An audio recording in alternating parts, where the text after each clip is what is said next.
tia handova ny lapa ny raye e maro ro teny mandalo misopatra ny fahavalo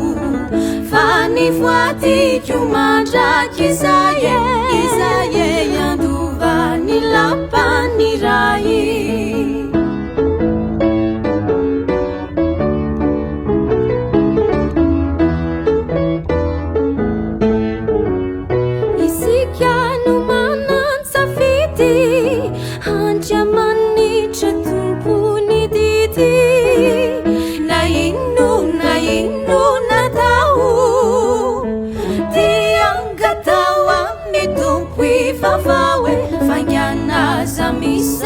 Sala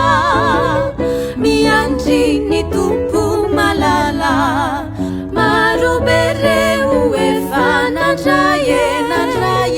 andova ny lapa ny ray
Cha cha lai tanzu ni raye